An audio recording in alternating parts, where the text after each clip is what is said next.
Durante 300 anos, ou desde o começo da colonização portuguesa na América, a escravização de seres humanos vindos da África foi uma atividade que trouxe grandes lucros para os portugueses. As feitorias instaladas na África portuguesa praticamente só viviam deste comércio. A escravidão era vantajosa para todos, uma vez que era baseada no trabalho forçado e sem remuneração aos escravizados. Durante o período colonial, todas as tarefas braçais eram baseadas na mão de obra escrava. No final do século XIX, no entanto, o mundo consolidava o modo de produção industrial, onde a força humana já não era imprescindível. Neste período, o regime escravocrata entra em decadência, e vários países europeus declaram extinta a escravidão em seus países. Da mesma forma, os abolicionistas, negros alforriados e o Reino Unido pressionam o governo brasileiro a abolir a escravidão. No dia 13 de maio de 1888, o Senado se reuniu para discutir a lei da abolição que saiu aprovada. Imediatamente, o documento foi levado para o Paço da cidade do Rio de Janeiro, onde a princesa Isabel, filha de Dom Pedro II, como regente do Império, aguardava para sancioná-la. A lei concedeu liberdade total aos escravos que ainda existiam no Brasil, aproximadamente 700 mil.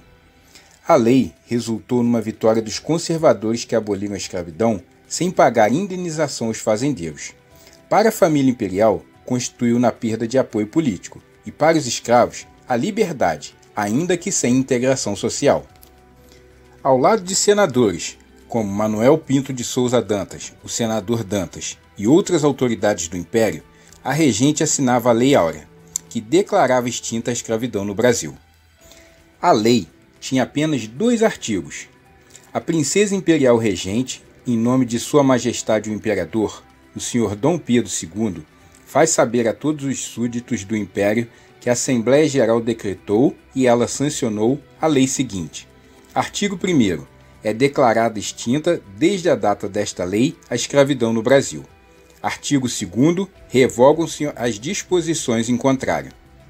Dizem que o barão de Cotegipe, ao receber a lei assinada, teria dito a seguinte frase à princesa Isabel: Vossa Alteza Imperial ganhou a aposta, redimiu uma raça, mas perdeu o trono. Antes da Lei Áurea, 3 leis focaram na extinção do trabalho escravo no Brasil. Lei Eusébio de Queiroz, que foi promulgada em 4 de setembro de 1850 pelo ministro Eusébio de Queiroz. O intuito era acabar com o tráfico de escravos transportados desde a África nos navios negreiros. Lei do Ventre Livre, promulgada em 28 de setembro de 1871 pelo Visconde do Rio Branco, em que concedia liberdade, a partir daquela data, para todos os filhos nascidos de mães escravizadas. Lei dos Sexagenários, também chamada de Lei Saraiva-Cotegipe, foi promulgada em 28 de setembro de 1885, no governo conservador do Barão de Cotegipe, a qual previa a liberdade para os escravos com mais de 60 anos. O Brasil foi o último país ocidental a abolir a escravidão. Com a assinatura da Lei Áurea, os latifundiários retiraram o suporte ao imperador. Eles não concordavam em não receber nenhuma indenização pelos escravos libertos. Deste modo, passaram a apoiar os republicanos, que cresciam principalmente nas fileiras do exército.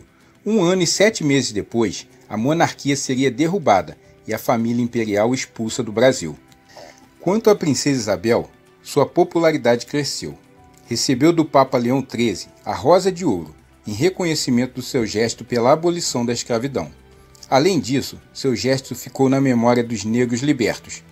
Aos milhares de ex-escravos, não restou-lhes muitas alternativas. Ou continuavam a trabalhar nas fazendas, ganhando pouco, ou partiam para as cidades, onde realizariam atividades precárias.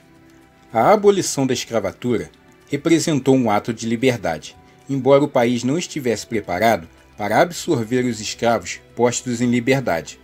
Ainda que tivesse planos para integrá-los à sociedade, o governo imperial não teve tempo para promover políticas públicas voltadas aos negros.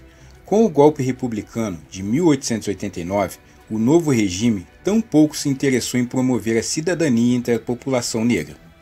A partir da visão eurocêntrica, ou seja, de que a Europa era o centro do mundo, os fazendeiros preferiam a mão de obra que chegava da Europa. Afirmavam que o negro não se adaptaria ao regime assalariado. A palavra áurea, atribuída à lei que pôs fim à escravidão no Brasil, é uma palavra que significa ouro, ao referir-se ao novo período iluminado que surgia no país. Eu espero que com esse vídeo eu tenha lhe ajudado a entender o que foi a abolição da escravidão no Brasil. Muito obrigado por você ter assistido, um grande abraço e fique com Deus.